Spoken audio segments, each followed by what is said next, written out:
Il n'y a rien de mieux qu'une tranche de pain grillé avec du beurre pour le petit déjeuner. Mis à part les sundaes au caramel fondu. Si tu trouves que c'est difficile de tartiner ton beurre froid sur ton pain, voici une idée. Utilise une râpe à fromage.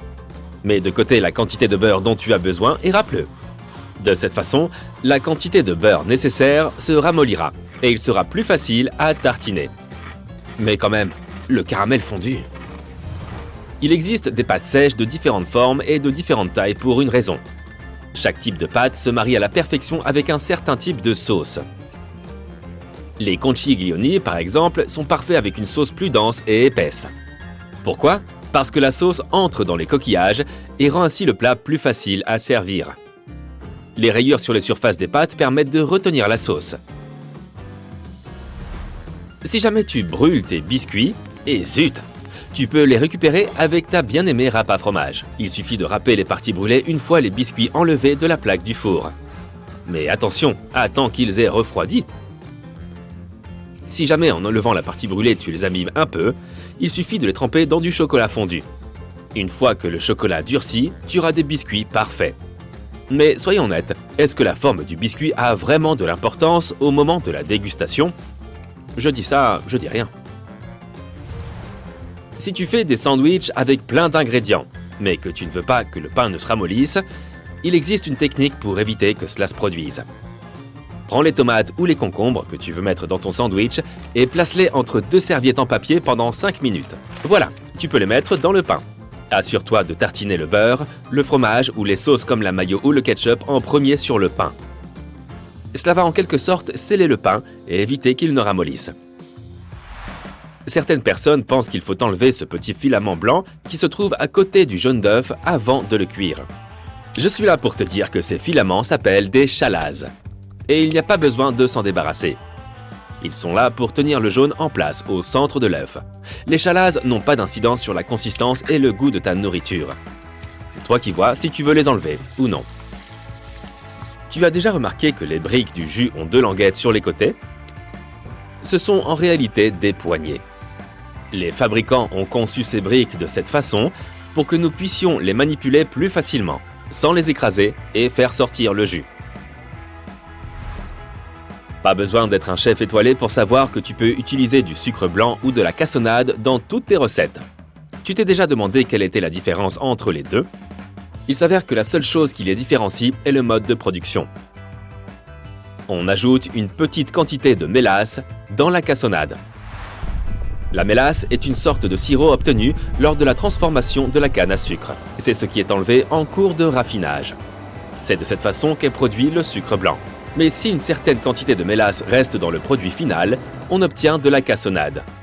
Ce qui a ce goût plus prononcé et cette couleur plus foncée. C'est une bonne chose. Tu peux mettre plein de choses dans ton lave-vaisselle, pas seulement des assiettes et des couverts. Par exemple, tu peux y laver tes gants de cuisine en silicone, les pommeaux de certains appareils électroménagers comme ceux de ton four ou de ta plaque de cuisson. Certaines éponges et autres serviettes réutilisables aussi peuvent être lavées au lave-vaisselle. En parlant de produits ménagers pour la cuisine, tu peux faire plein de choses avec le liquide vaisselle. Tu peux nettoyer ton mobilier de jardin par exemple. Ajoute un peu de liquide vaisselle dans de l'eau chaude et utilise ce mélange pour frotter tous tes meubles de jardin avec un morceau de tissu. Rince-les avec ton tuyau d'arrosage. Tu peux aussi utiliser ton liquide vaisselle pour enlever les taches de gras de tes vêtements, les taches de sauce des pâtes, d'assaisonnement de salade. Ça nous arrive à tous de louper notre bouche. Mets un peu de liquide vaisselle sur la tache et rince à l'eau. Pour les vêtements clairs, il vaut mieux utiliser du liquide non coloré. Pour les taches les plus tenaces, laisse agir le liquide vaisselle pendant quelques minutes, puis mets le vêtement à la machine comme d'habitude. Et achète-toi un biberon peut-être aussi. Si tu n'as toujours pas trouvé de technique qui te convient pour organiser ta garde-robe et que tu es envahi par les piles de vêtements, il existe un truc simple qui peut peut-être fonctionner. C'est la technique 1 de plus, 1 de moins. Pour chaque vêtement que tu achètes, tu dois te débarrasser d'un vieux vêtement.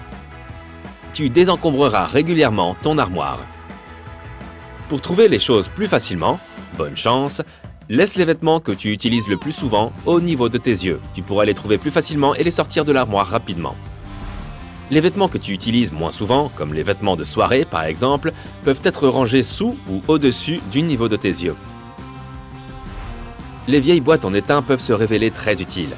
Si tu y colles des aimants très puissants à l'intérieur, elles peuvent servir de récipients aimantés. Tu peux y ranger tout plein d'objets comme des pinces de cuisine, des cuillères à glace ou même des couverts. Tu peux les placer sur n'importe quelle surface métallique, comme la porte de ton frigo. Elles iront très bien avec le reste de tes aimants. Au fond de ta buanderie, tu possèdes un outil indispensable pour ramasser les poils d'animaux. Ça marche même mieux que les rouleaux adhésifs. Il s'agit des lingettes pour sèche-linge. Une seule de ces lingettes et un peu d'huile de coude et le tour est joué. Plus de poils de médor partout. Ça fonctionne sur toutes les surfaces, mais c'est particulièrement efficace sur les meubles rembourrés.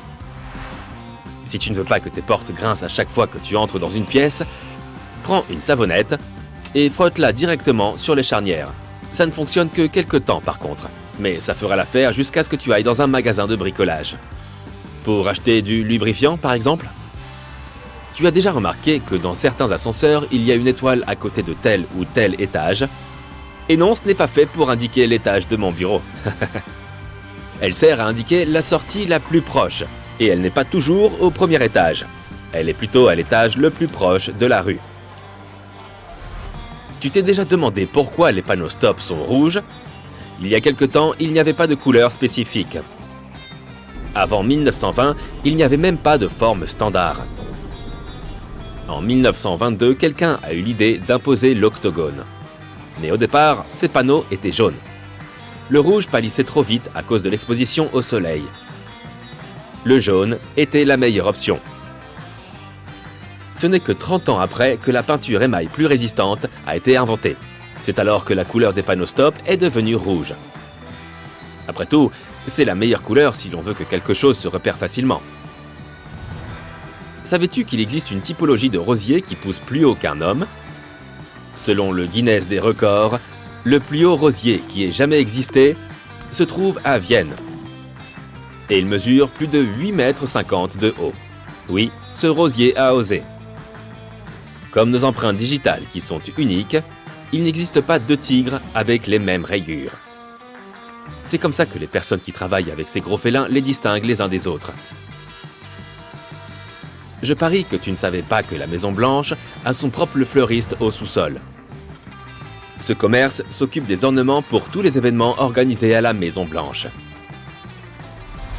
On sait bien que la pizza est devenue un élément de base de la cuisine américaine malgré ses origines italiennes. Ce plat est tellement apprécié que les Américains achètent 350 parts de pizza chaque seconde. Personnellement, je trouve que je n'en mange pas assez. Afin de répondre à l'incroyable demande, environ 17% de tous les restaurants des États-Unis sont des pizzerias. Il existe une technique pour faire de la limonade sans que les graines de citron ne se retrouvent dans ton verre. Coupe le fruit en deux et essaye de le presser avec des pinces de cuisine. La partie pointue de la moitié du citron doit être placée vers le bas. Le jus va couler, mais les graines resteront dans le citron. De la limonade. C'est bon ça avec de la pizza.